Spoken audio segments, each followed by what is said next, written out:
सभी बच्चों को नमस्कार। हम बात कर रहे हैं सिंगेज कैलकुलस की, जिसका चैप्टर 10 डिफरेंशियल इक्वेशन की हम बात कर रहे हैं, जिसकी कॉन्सेप्ट एप्लीकेशन एक्सरसाइज 10.2 की हम बात कर रहे हैं। तो देखते हैं उसका नेक्स्ट क्वेश्चन। देखिए इसका फोर्थ क्वेश्चन क्या कर रहा है। जब तक हम क्वेश्चन पढ़ते हैं तब तक डिजायर क्वेश्चन करिए। आपकी स्क्रीन पे क्वेश्चन फ्लैश हो रहा होगा।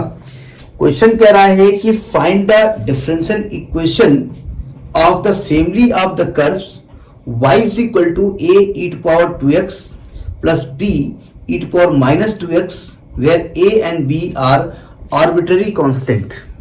एक नया वर्ड आया है arbitrary constant। नहीं, इससे कोई मतलब आपको नहीं है, ना इस वर्ड से हम कोई मतलब, एक मिनट जरा, ना इससे कोई मतलब हम रखेंगे, लेकिन अब आया है तो मैं बता देता हूं। देखो आर्बिट्रेरी का मतलब होता है उस पर्टिकुलर केस में वो वैल्यू कांस्टेंट है, किसी और केस में ए बी का मान बदल जाएगा। जैसे आप पैराबोला के क्वेश्चन निकालते हैं y = 4ax, तो ए उसका फोकस है, तो उस पर्टिकुलर केस में ए कांस्टेंट है, किसी और में अलग होगा। नहीं, इसके पहले क्वेश्चन था उसमें सबके लिए कांस्टेंट दिया था, एक अलग बात है, तो हमें उससे मतलब नहीं है। इस इक्वेशन में ए और बी कांस्टेंट है और आपको निकालना है कि ये भाई किस डिफरेंशियल इक्वेशन का सॉल्यूशन है। तो क्या तरीका बताया हमने कहा इसको डिफरेंशिएट करना है, जितने कांस्टेंट हैं उतनी बार डिफरेंशिएट करना है और एन केन प्रकारेण उन कांस्टेंट्स को गायब कर देना है। यही आपको काम करना है। तो फिलहाल 2 बार तो डिफरेंशिएटिंग कर ही दें। तो differentiating equation 1 with respect to x क्या होगा इसका, dy by dx is equal to a e to power 2x का 2 e to power 2x plus b इसका आएगा -2 e to power -2x।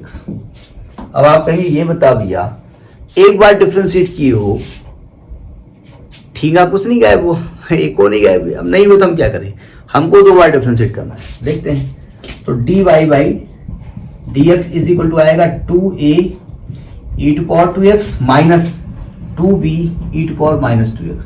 अब एक बार डिफरेंशिएट किया, इस आशा में शायद कुछ मिल जाए, नहीं मिला। फिलहाल चूंकि 2 बार डिफरेंशिएट करना ही करना है तो कर लेते हैं, फिर देखते हैं क्या होगा। Again differentiating equation 2 with respect to x। तो इधर क्या हो जाएगा, d2y by dx square is equal to, यहां आएगा 2a e to power 2x का क्या होगा 2 e to power 2x minus 2b इसका -2 e to power -2x। ये ना कहां से आ रहा है, ये डिफरेंशिएशन शुड बी क्लियर मतलब वो नहीं कि दिमाग से क्लियर है, बोले सब कुछ क्लियर है, वॉशिंग मशीन डाल दिया है, वो वाला क्लियर नहीं, ये ध्यान रखिएगा। ये क्या आएगा 4a e to power 2x plus 4b e to power -2x। अगर यहां से 4 कॉमन ले लें तो अंदर बचेगा a e to power 2x plus b e to power -2x। अब ध्यान से देखो, कुछ दिख रहा है आपको, d2y by dx square is equal to 4, कुछ दिख रहा है आपको, बोले हाँ दिख रहा है, आप दिख रहे हैं और सोल्यूशन अभी आप लगाने जा रहे हैं, ये भी दिख रहा है, आंसर आने वाला है। अरे भैया जी इसको देखो, भैया जी बहनी जो भी आप हैं, क्या ये सेम चीज लिखी हुई है, नहीं लिखी हुई है, हो गया कर दो। ये 4y लिखा हुआ है, यूजिंग इक्वेशन 1, क्वेश्चन 1 का यूज कर दिया, तो this is the differential equation, ये हो गई। अब ये नहीं कहना इसको सॉल्व करके ये प्रूफ करके ला, ये आपके सिलेबस का पार्ट नहीं है। अदरवाइज जब आप ग्रेजुएशन लेवल में जाएंगे या बीटेक कर रहे होंगे तो आप ये पढ़ेंगे, वहां पढ़ाया जाएगा, चिंता मत करो, वहां आप जानते हैं। अब देखिए वो एक बाई चांस की बात है, कॉमन हो गया, नहीं भी हो सकता था। यहां पर 2 होता, यहां पर 3 होता, तो ठीक है नहीं कॉमन होता, तब क्या करते, तब आपके पास 3 इक्वेशन होते, आप इन दोनों से ए का मान निकालते, बी को गायब कर देते, इन दोनों से बी का मान निकालते, ए को गायब कर देते थे, ए और बी का मान निकाल के किसी इक्वेशन रख देते, तब इक्वेशन बनती। लेकिन वो चूंकि इजी केस था, यहाँ पर डायरेक्ट आपको ऐसा मिल गया तो आपने कर दिया, ठीक है। This is the 4th question of concept application exercise 10.2। Next in the next video.